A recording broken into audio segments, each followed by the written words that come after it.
Chapter 1. The Unwanted Script. The first thing Lin Feng registered was the pounding in his skull, a relentless percussion that seemed to echo the scrolling headlines on the smartphone screen 6 inches from his nose. CEO Lin Feng declares war on rookie actor Su Ran over Gu Wei. Lin Empire strikes. Vicious CEO vows to ruin rising star's career. Love triangle or corporate takeover. The scandal shaking the entertainment world. He blinked. Once. Twice. The words didn't change. They hung there in the pale morning light, filtering through floor-to-ceiling windows, absurd and immovable. Lin Feng sat up slowly, the silk sheets pooling around his waist. He looked at the phone, his phone, apparently, and then at the room. Penthouse. Minimalist. Expensive.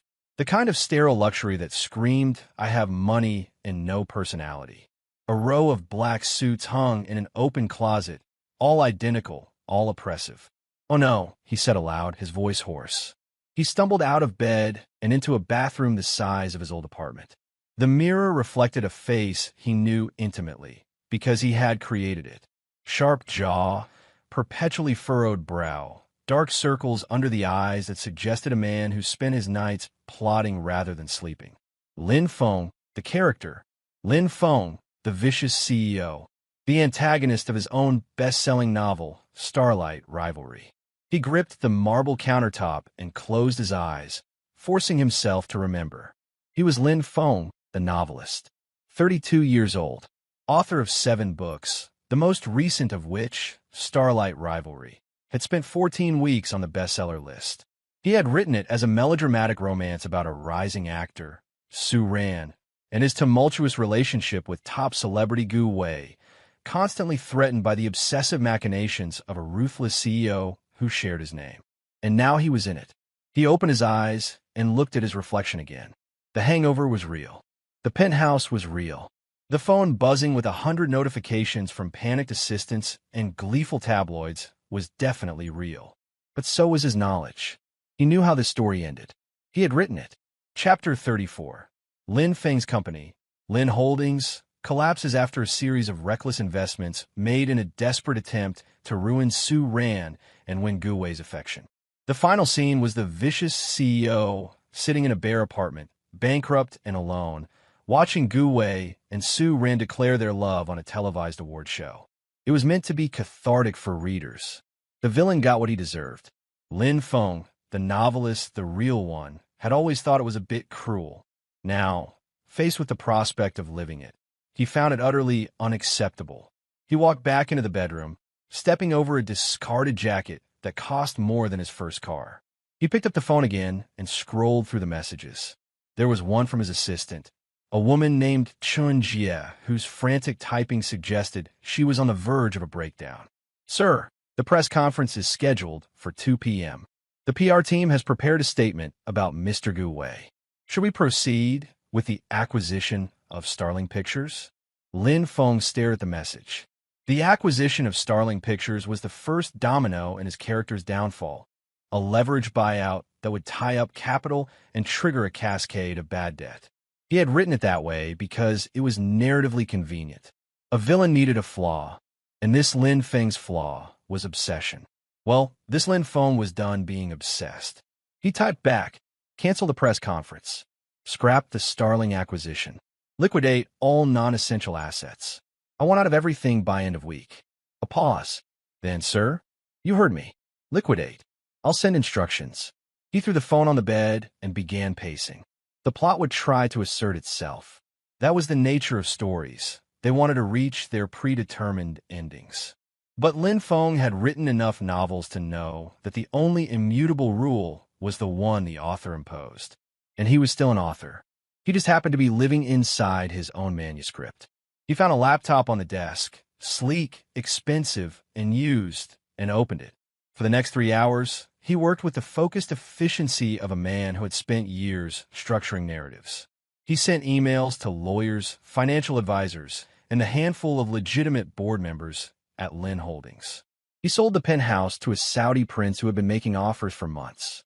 He liquidated stock portfolios, canceled pending litigation against 2 production companies, and transferred a comfortable sum into a private account under a name no one in this world would recognize, Feng Lu.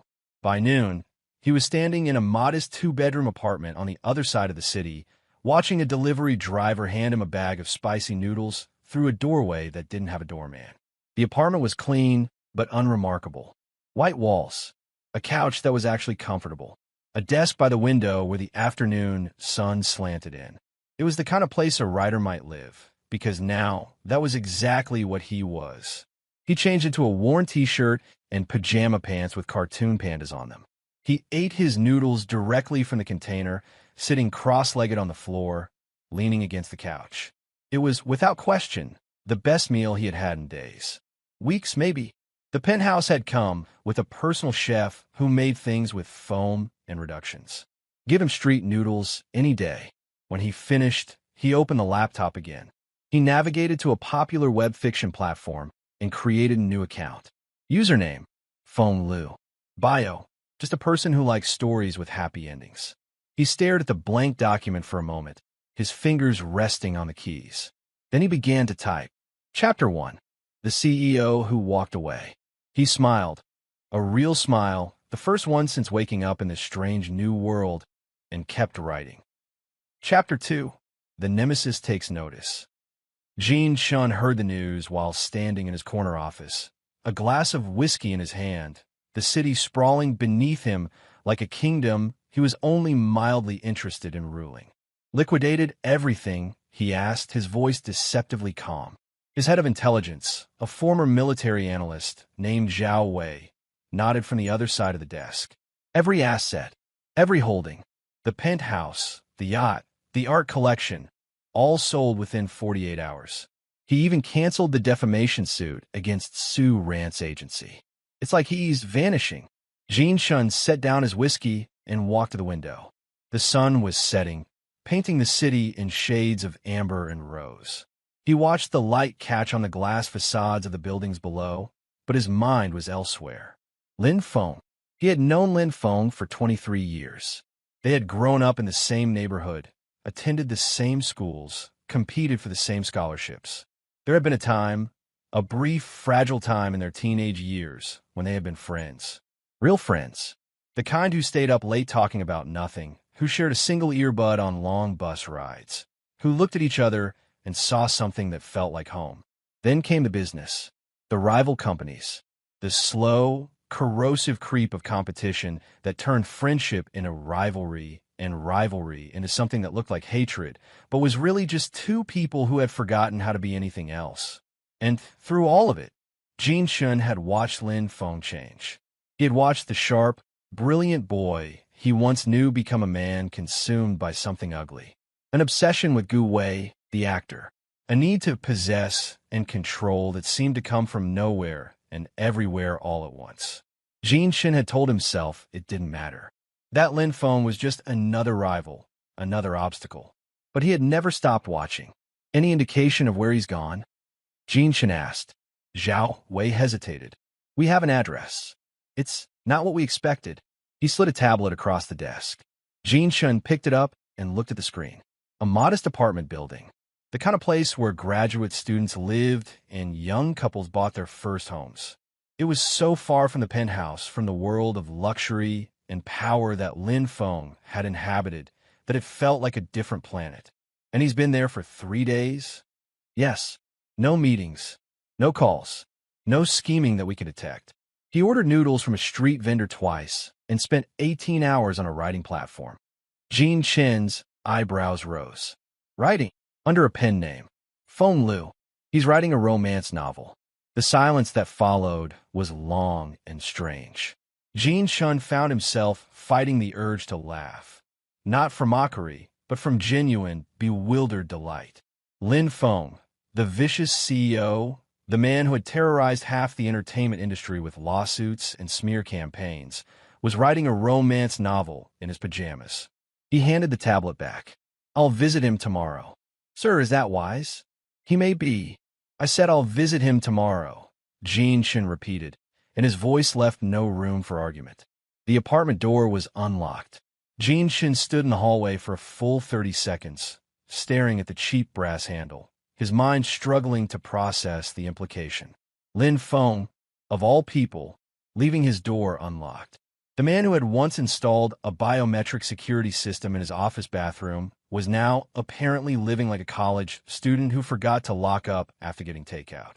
He pushed the door open slowly. The apartment was small, cluttered even. There were books stacked on every surface, not arranged in any discernible order. A laptop sat on the floor, its screen glowing faintly. Takeout containers, at least 3 different cuisines, were scattered across the coffee table. And there, in the middle of it all, was Lin Feng. He was sitting on the floor, his back against the couch, his legs stretched out in front of him. He was wearing a t-shirt with some faded band logo jean Chin didn't recognize and pajama pants covered in cartoon pandas. His hair was uncombed. His glasses, when had he started wearing glasses, were slipping down his nose. And he was laughing. Not the cold, calculated laugh Jin Shun had heard at board meetings and press conferences. Not the bitter, obsessive laugh that followed a successful attack on one of Gu Wei's endorsements. This was a genuine, uninhibited cackle, the kind of laugh that came from somewhere deep and unguarded. His shoulders shook. His head fell back against the couch. His whole body was alive with it. Jin Shin stood in the doorway, utterly transfixed. The afternoon sun slanted through the window, catching the dust motes in the air and turning them to gold. It lit up Lin Feng's face, softening the sharp lines that had become so pronounced in recent years, highlighting a smile that Jin Shun had not seen in 2 decades. 20 years. That was how long it had been since he had last seen Lin Feng smile like that. He remembered it vividly. They were 16, sitting on the roof of Jin Shen's family home, sharing a stolen bottle of beer. Lin Feng had been telling a story about his grandmother's cat, some ridiculous tale that ended with the cat wearing a tiny sweater and looking deeply unimpressed. And he had laughed, this exact laugh. Carefree, unself-conscious, so bright it hurt to look at. Jin Shin had spent years telling himself that boy was gone, that the ruthless competitor, the obsessive schemer, was the real Lin Feng, that the laughter had been a lie or a phase or something he had imagined. But here it was, still alive, still bright. He watched Lin Feng type something on the laptop, his fingers moving quickly, confidently. Watched him read whatever he had written, nod to himself, and then dissolve into laughter again. It was such a small, mundane scene. A man in his pajamas, writing stories on a Tuesday afternoon. It was the most beautiful thing Jin Chun had ever seen. He didn't announce himself. He couldn't. The moment felt too fragile, too precious to break. He stood in the doorway, a silent observer, and let himself feel something he had been suppressing for 23 years. He didn't know what had happened to Lin Feng. He didn't know why the obsession with Gu Wei had vanished overnight, why the corporate empire had been liquidated, why the man was now living like a hermit and writing romance novels. But he knew, with absolute certainty, that he wanted to find out. Slowly, a smile formed on his own lips. It was not the polished smile he wore to board meetings or the sharp smile he used in negotiations. It was something softer, something almost vulnerable. He stepped back into the hallway, closing the door silently behind him. He would come back tomorrow, and the day after that, and as many days as it took to understand this new Lin Feng and to claim the space beside him. As he walked to his car, he pulled out his phone and sent a single message to Zhao Wei. Find me everything about the pen name Feng Lu. Everything. Chapter 3. The Art of Being Ignored. 3 weeks later, the annual Golden Iris Awards became the stage for a scene that no one had predicted, because the man at its center had stopped following the script. Lin Feng had only attended because the ceremony was being held in the hotel across the street from his apartment, and he had heard they were serving the good spring rolls. His presence, originally, was supposed to be a major plot point. The moment where the vicious So publicly humiliated Su Ran, setting off the chain of events that would lead to his downfall. In the novel he had written, Lin Feng had cornered Su Ran in the bathroom and threatened him, then made a scene during the awards presentation that had gone viral. He had no intention of doing any of that. He showed up in a suit that was merely expensive rather than obscenely so, ate 7 spring rolls, and spent most of the ceremony in a corner, scrolling through the comments on his new novel.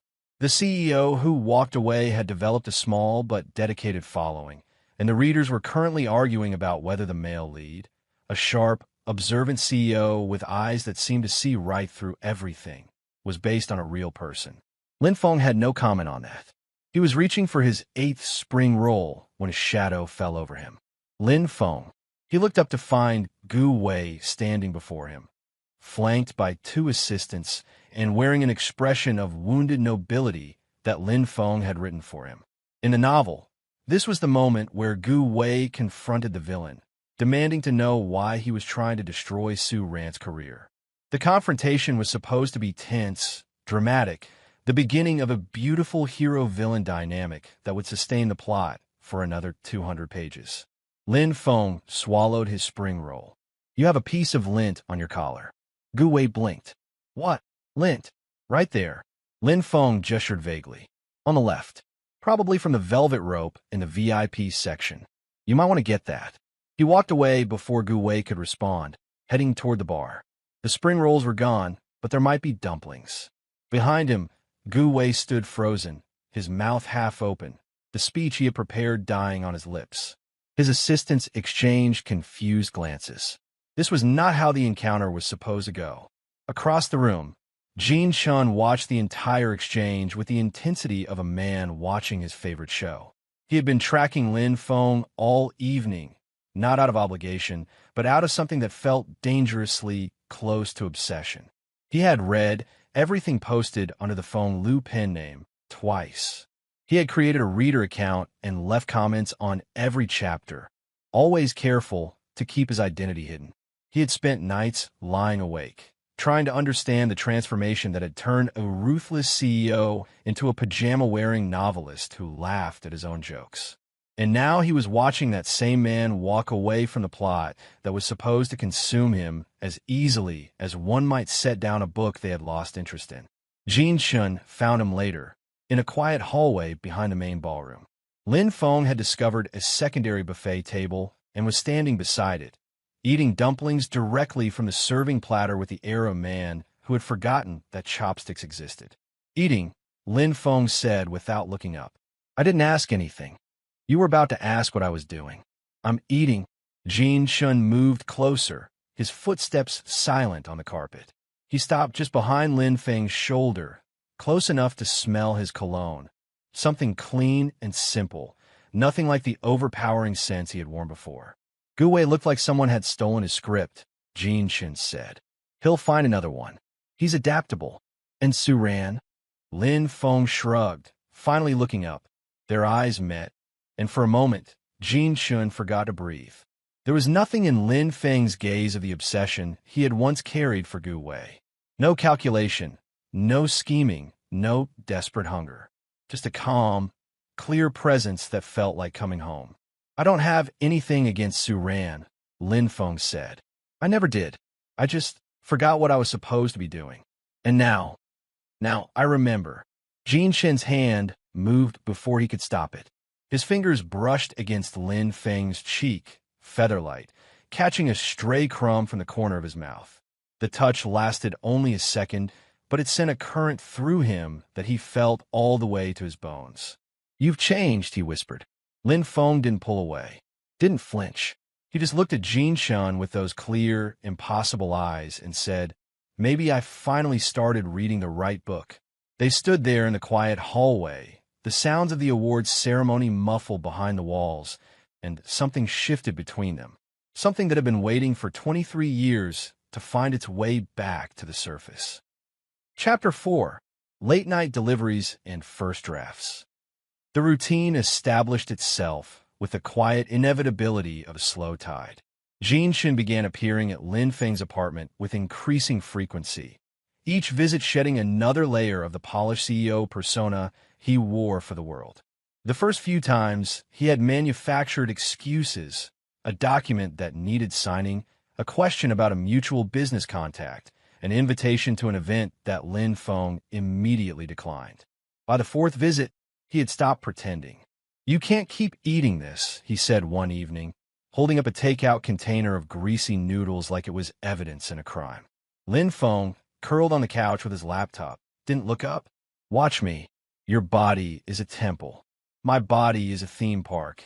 And I'm the only visitor, and I want noodles. Jin Shun sighed, the theatrical sigh of a man who had long since accepted his defeat, and set down the container he had brought instead. Homemade. His personal chef had prepared it, but Jin Shun had delivered it himself because the idea of sending someone else felt wrong. Lin Feng glanced at it, then at Jin Shun. You brought me food? You were going to eat that. He gestured at the takeout with disdain. That's not food. That's regret with chili oil. It's delicious regret. It's going to kill you. Lin Feng set aside his laptop and opened the container. His expression shifted as the aroma filled the room. Something complex and savory, nothing like the simple street food he had been subsisting on. He took a bite, and his eyes widened slightly. This is really good. I know. Did you make this? My chef. I supervised. Lin Feng laughed, that same bright, unguarded laugh that Jin Shun had heard in the doorway weeks ago. It hit him like a physical force, stopping his breath in his chest. You supervised, Lin Feng repeated. What does that mean? You stood in the kitchen, looking intimidating. I provided moral support. Moral support. For cooking. Your lack of appreciation is noted. They ate together that night, sitting on the floor because Lin Feng claimed the coffee table was the perfect height and Jin Shun was too charmed to argue. After dinner, Jin Shun pulled out his own laptop and began reviewing reports while Lin Feng returned to his writing. The silence between them was comfortable, easy, punctuated only by the click of keys and the occasional muttered curse from Lin Feng when a scene wasn't working. At some point, their shoulders brushed. Neither of them moved away. 3 weeks later, a thunderstorm knocked out the power. Lin Feng was in the middle of a chapter when the lights flickered and died, plunging the apartment into darkness. He heard Jin Shin's sharp intake of breath from the couch. The man had been dozing, a rare moment of vulnerability that Lin Feng had learned to treasure, and then the sound of him sitting up. What happened? Power's out. Probably the storm. Lin Feng found candles in the kitchen drawer, the cheap emergency kind that came in a pack of 12 and smelled faintly of vanilla. He lit 3 and placed them on the coffee table, their small flames casting dancing shadows across the walls. The rain was heavy now, drumming against the windows, and the wind rattled the frames. It was the kind of storm that made the world feel smaller, more contained, as if nothing existed beyond the circle of candlelight. Jin Shin was watching him with an expression Lin Feng couldn't quite read. In the flickering light, his features seemed softer, the sharp angles of his face blurred by shadow. He had taken off his jacket hours ago, and his sleeves were rolled up, revealing forearms that Lin Feng had definitely not been staring at. What were you writing? Jin Shin asked. Why do you assume I was writing? Because you always look like you're having a conversation with someone who isn't there when you're writing. And you were muttering. Lin Feng considered lying. The truth felt too vulnerable, too exposed. But something about the darkness, the rain, the way Jin Shun was looking at him, like he was something precious and fragile and worth protecting, made the words come out before he could stop them. I was writing a confession scene. Jin Shin's eyebrows rose. A confession? The two main characters. They've been circling each other for the whole book, dancing around it. And I realized I've been stalling because I don't know how to write it without it sounding. He trailed off, searching for the word. Cheesy, honest, Lin Feng said quietly. I don't know how to write it without it sounding honest. And that's terrifying. The silence that followed was heavy, charged with something that neither of them was willing to name. The rain continued its assault on the windows, and one of the candles flickered, threatening to go out. Read it to me, Jin Shun said. What? Read it to me. The scene. Maybe hearing it out loud will help. Lin Feng stared at him. The request was absurd. The scene was private, unfinished, the literary equivalent of standing naked in front of someone. But Jin Shin was looking at him with those eyes, sharp, patient, impossibly warm. And Lin Feng found himself reaching for his laptop. The battery was still charged. He opened the document, scrolled to the scene, and began to read. I don't know when it started, he said. His voice was rough, like the words were being pulled from somewhere deep. Maybe it was always there, waiting for me to notice. And I was too busy looking at everything else, at everyone else, at all the things I thought I wanted. But you, he stopped, swallowed. You were always there, in the corner of every room, at the edge of every thought. And I was so afraid of what that meant that I pretended you weren't. The other man didn't speak. He just waited, his expression unreadable, his hands still at his sides. I'm not pretending anymore. Lin Feng's voice had grown softer as he read, the words taking on a weight he hadn't intended. When he reached the end of the scene, a confession that didn't yet have a response, because he hadn't figured out what the response should be. He looked up. Jin Shan was staring at him with an intensity that made his breath catch. "It's good," Jin Shan said, and his voice was rough, lower than usual. "Read it again." Lin Feng's heart was pounding. He didn't understand why. It was just a scene, just words. But Jin Shan was looking at him like those words meant something more, like they were a door that had been opened, and he was standing on the threshold. He read it again. His voice shook slightly the second time, and he hated the vulnerability that was bleeding through. But he couldn't stop. The words were his, and Jin Shan was listening, and somehow that made them more real than anything he had ever written. When he finished, Jin Shan reached across the space between them and took his hand. No words, just his fingers threading through Lin Feng's, their palms pressing together, a connection that felt like an answer to a question Lin Feng hadn't known he was asking. The rain continued to fall. The candles burned low, and Lin Feng sat in the darkness, holding Jin Shan's hand, and let himself feel something he had been pretending didn't exist. Chapter 5. The Nemesis's Gambit. The pressure came from all sides. Jin Shan's board of directors had been patient, or as patient as a group of ruthless capitalists could be, but their patience was wearing thin. Lin Holdings, the shell of what had once been a powerful company, was vulnerable. Its assets had been liquidated, its leadership scattered, its influence reduced to almost nothing. To the board, it was a wounded animal, and the only sensible thing to do was deliver the killing blow. Acquire the remnants, Vice Chairman Wang argued during the emergency meeting. Swallow what's left. It's basic business. He's weak, and we're strong, and there's no reason to show mercy to a rival who showed none to anyone. Jin Shan sat at the head of the table, his expression unreadable. His fingers were steepled in front of him, a pose that had intimidated executives and competitors for years. But his mind was not on the acquisition. It was on the man he had left 3 hours ago, sitting on his apartment floor in his panda pajamas, laughing at something on his laptop screen. "No," he said. The room went silent. "I'm sorry." Vice Chairman Wang's voice was carefully neutral, but his eyes were sharp. "We're not acquiring Lin Holdings. We're not touching anything associated with Lin Feng. In fact, I want our legal department to quietly ensure that no one else makes a move on his former assets." The silence that followed was the kind that preceded a mutiny.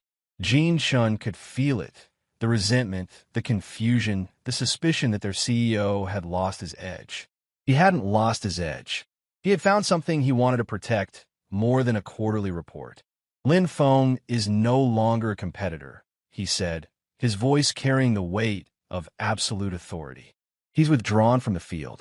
Attacking him now would be pointless, and, more importantly, it would be a waste of resources that could be used against actual threats. This discussion is over."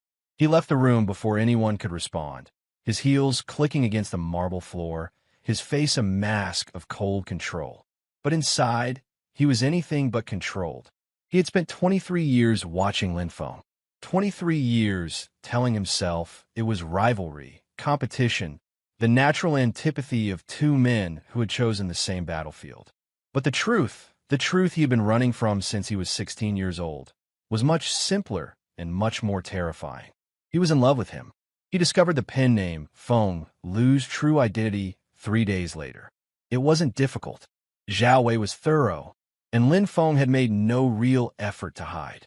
The writing platform had his IP address, and that address led back to his apartment. The bank account where his royalties were deposited was in the same name. The only mystery was why Lin Feng had bothered with a pen name at all. But that mystery solved itself when Gene Shun actually read the novel. The CEO Who Walked Away was, on its surface, a romance about a man who left behind a life of wealth and power to find something real. But beneath that surface, it was something else entirely.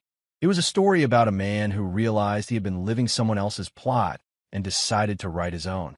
And the love interest, the sharp, observant CEO with eyes that saw through every lie, every mask, every carefully constructed wall, was so clearly inspired by Gene Shun that he felt his face flush when he read the description. He created a reader account. Username, Jander Scorchin. He left a comment on every chapter, careful to keep his tone casual, supportive. This scene really captures something true, he wrote after a particularly intimate moment between the two leads. The tension feels earned. He didn't tell Lin Feng he knew. The weekend trip was his idea. Business, he told Lin Feng, standing in his apartment doorway with a suitcase that suggested he planned to stay longer than a weekend. There's a resort on the coast. I need to inspect it for a potential acquisition. You need to get out of this apartment before you become a permanent fixture of that couch. Lin Feng looked from the suitcase to Gene Shen's face, his expression skeptical. You're taking me on a business trip. I'm taking you on a trip. There happens to be business involved. Inspecting a resort. It's a very nice resort. Lin Feng's mouth twitched. Does this resort have good food? The best. Will there be a beach? An entire ocean. And you're going to pay for everything? Gene Shen allowed himself a small smile. I'm a CEO. I expense things. Lin Feng laughed. That laugh, the one that made Gene Shen's chest ache, and disappeared into his bedroom pack. He emerged 10 minutes later with a backpack that contained, as far as Gene Shen could tell, a single change of clothes and his laptop. You travel light, Gene Shen observed. I travel smart. Everything else is just decoration. The resort was everything Gene Shen had promised and more. A collection of whitewashed buildings nestled against a cliff, overlooking a sea so blue it looked like a painting. The rooms were private, each with its own terrace, and a view that made Lin Feng stop mid-sentence when he first saw it. But it was the beach that mattered most. They walked it at dusk, when the sun was low and the crowds had gone, their shoes left behind on the dry sand. The water was cool against their feet, the waves gentle, and the sky was a canvas of oranges and pinks that seemed to go on forever. Lin Feng was quiet, his usual sharp observations replaced by something softer, more contemplative. He walked close to Gene Shen, their shoulders almost touching, and every few minutes he would glance sideways at him with an expression that Gene Shen couldn't quite name. They bought food from a street vendor, grilled squid and rice cakes, and some kind of fried dough that Lin Feng claimed was the best thing he had ever eaten. They sat on a pier that jutted out into the water, their legs dangling over the edge, and watched the sun sink below the horizon. I feel like I was living in a story I hated, Lin Feng said suddenly. His voice was quiet, almost lost in the sound of the waves. And I don't mean that in a poetic way. I mean it literally. I was following a plot that someone else wrote, and I was playing a character I didn't recognize, and I couldn't figure out how to stop. Gene Shen didn't speak. He waited. And then one day, I just walked off the page. I stopped playing the role. I stopped following the script. And now I'm here, and I'm writing my own story, and I don't know if it's going to have a happy ending, but at least it's mine. He turned to look at Gene Shen, and in his eyes was something Gene Shen had never seen before. Not the obsession he had once carried for Gu Wei. Not the cold calculation of a rival. Something deeper. Something real. Gene Shen reached out and cupped his face, his thumb tracing the line of his cheekbone. Good, he said, his voice rough. Because I've been waiting on the sidelines of that story for too long. He leaned in, giving Lin Feng every chance to pull away. Lin Feng didn't move. His eyes were wide, his breath coming faster, but he held his ground. Their first kiss was soft, tentative. It tasted of salt and grilled squid and the faint sweetness of the fried dough they had shared. It was the kind of kiss that didn't demand anything, didn't take anything. It simply asked a question that had been waiting for an answer for 23 years. When they finally pulled apart, the sun had set, and the first stars were appearing overhead. Lin Feng's face was flushed, his lips parted, and he was looking at Jin Shun like he was seeing him for the first time. That was... He started, then stopped, as if he didn't have the words. Jin Shun smiled. A real smile, the kind he had forgotten he was capable of. "I know," he said. "Let's try it again." And they did. Chapter 6. The original plot falters. Without its villain, the world of Starlight rivalry began to unravel.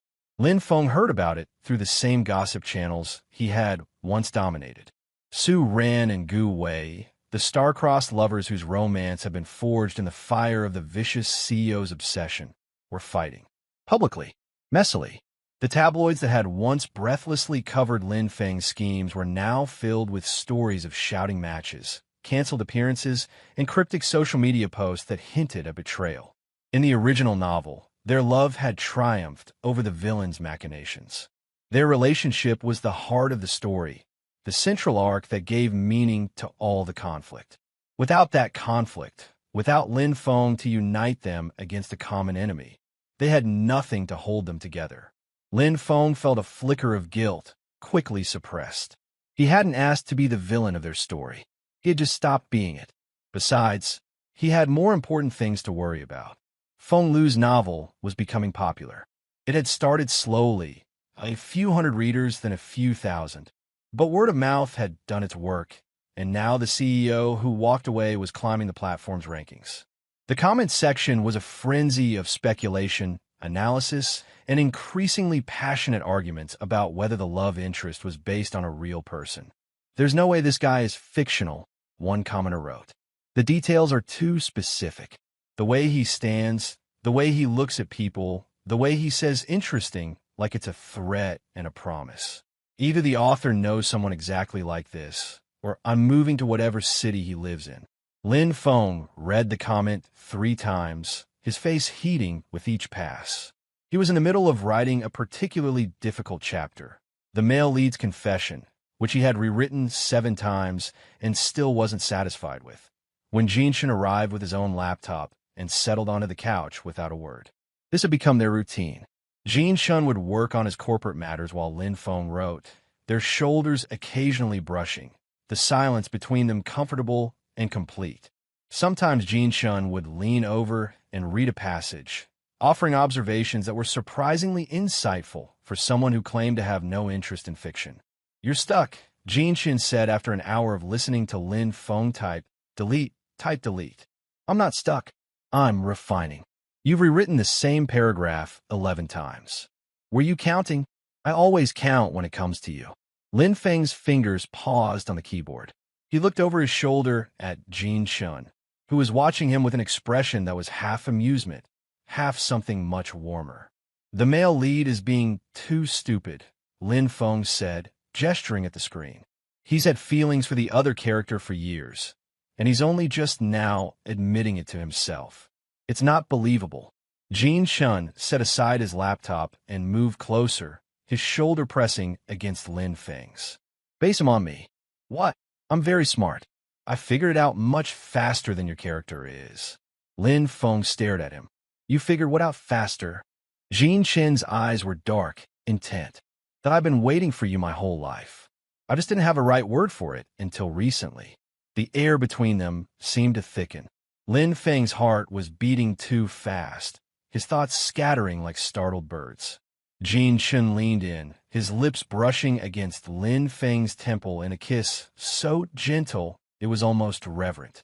"What's the problem?" he murmured against his skin. Lin Feng closed his eyes, letting himself lean into the warmth of Jinshin's presence. "I don't know how to write the confession without it sounding like I'm writing about us." "Maybe that's the point," Jinshin said. "Maybe the best stories are the ones that come from something real." He pulled back slightly, his hand coming up to cup Lin Feng's face, his thumb tracing the line of his jaw.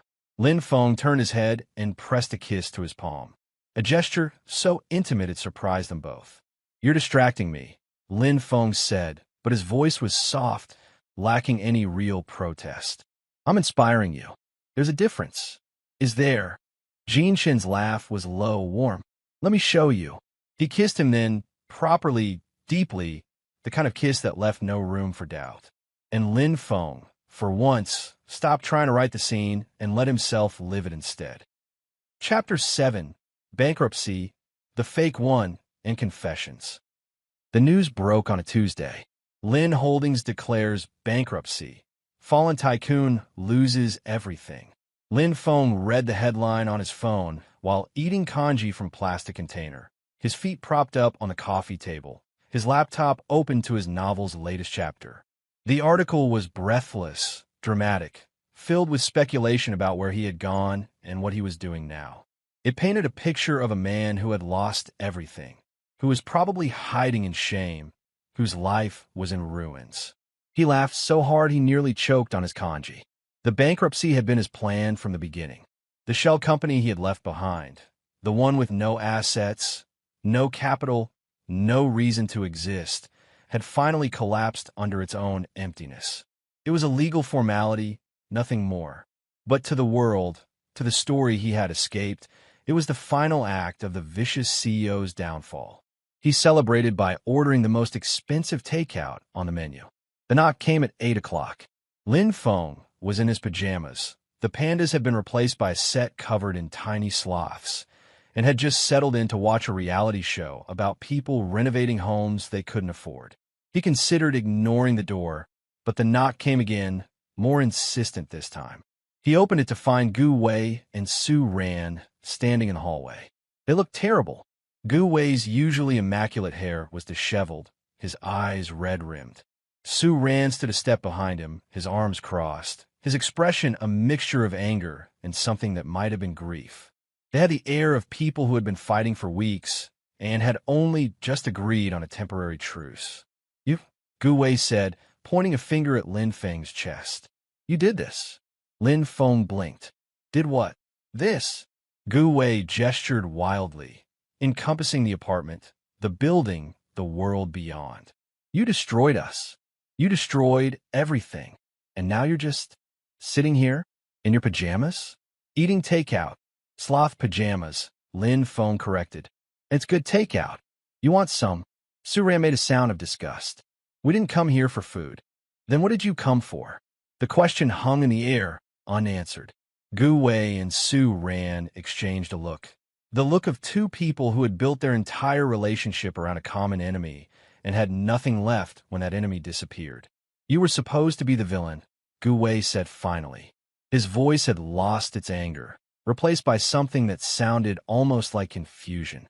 "You were supposed to chase me, and I was supposed to choose Su Ran, and we were supposed to have our happy ending. That was the story." Lin Feng felt a strange pang of sympathy. He had written that story. He had created these characters, given them their arcs, their conflicts, their resolutions. And now he had walked away from it, leaving them without a script. "I'm not your villain," he said quietly. "I never was." He was about to say more, to explain, to apologize, to offer some kind of closure, when a voice spoke from behind him. "He's not your anything." Jin Shin stepped out of the apartment, moving to stand beside Lin Feng, his body a wall of presence and protection. He was dressed casually, jeans, a dark sweater, but his expression was anything but casual. It was the face he wore when he was about to end a negotiation, to destroy a competitor, to protect something he considered his. Gu Wei took a step back. "Jin Shun, what are you doing here?" Jin Shun didn't answer. He looked at Lin Feng first, his eyes softening for just a moment, a silent question. "Are you okay?" Lin Feng nodded, and something in Jin Shin's posture relaxed, but only slightly. He turned back to Gu Wei and Su Ran, and his voice when he spoke was ice. "You came to the wrong place to find a villain. The man you're looking for is a writer, not a puppet master. And he's not your plot device anymore." He moved closer to Lin Feng, his hand finding his, their fingers interlacing. The gesture was deliberate, public, a declaration that could not be mistaken. "He's mine to protect." The word sent a shock through Lin Feng's system. He had known, in some abstract way, that what he and Jin Shun had was real. But hearing it stated so plainly, so fiercely, in front of the people who had once been the center of his fictional universe, it was something else entirely. Jin Shun turned to him, and his voice dropped to something softer, more intimate, a whisper meant only for Lin Feng's ears. I've been waiting for the world to see you as I do. But I'm done waiting. Let them think you've lost everything. It just means I get to build something new. With you. He pulled Lin Feng closer, one hand still holding his, the other coming up to cup his face. And in front of Gu Wei and Su Ran, in the doorway of his small apartment, wearing his sloth pajamas, Lin Feng let himself be kissed. It was not a gentle kiss. It was fierce and claiming and tasted like the beginning of something that neither of them would ever let go. When they finally pulled apart, Lin Feng's face was flushed, his lips parted, and he was smiling. That bright, unguarded smile that Jin Shun had fallen in love with. Behind them, Gu Wei and Su Ran stood frozen, their mouths open, their shared narrative crumbling around them. They had come looking for their villain, their plot, the story that defined them. Instead, they had found two people who had walked away from their assigned roles and were writing something new. Lin Feng looked at them, and for a moment, he saw them not as characters in a story he had written, but as two people who had lost their way. Go home, he said gently. Figure out who you are without someone to fight against. That's the real happy ending.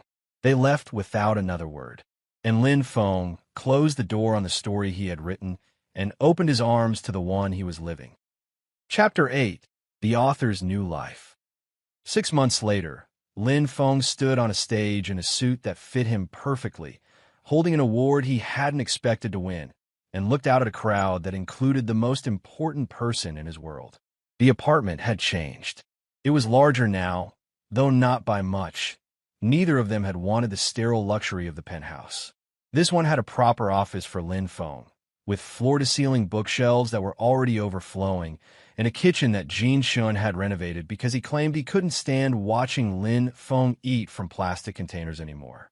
There were photographs on the walls now, the two of them at the beach, at a street market, asleep on the couch with the remains of a meal scattered around them.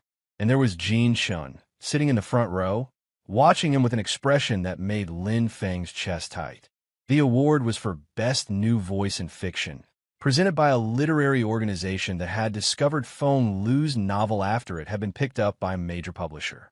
The CEO who walked away had spent 8 weeks on the bestseller list. It had been translated into 12 languages, and it was Lin Feng knew the truest thing he had ever written. He stepped up to the microphone, the statuette cool and heavy in his hands, and looked out at the crowd. I wrote this book, he began, because I wanted to tell a story about someone who realized he was living the wrong life and decided to change it. I didn't know, when I started writing, that the person who would help him change was watching from the very first page. He paused, his eyes finding Jin Shun in the crowd. Jin Shun was smiling. Not his boardroom smile, not his negotiating smile, but the real one, the one that belonged only to Lin Feng. This is a love story, Lin Feng said. And like all love stories, it's not really about the obstacles or the drama or the things that get in the way. It's about two people who decide, against all odds, to choose each other.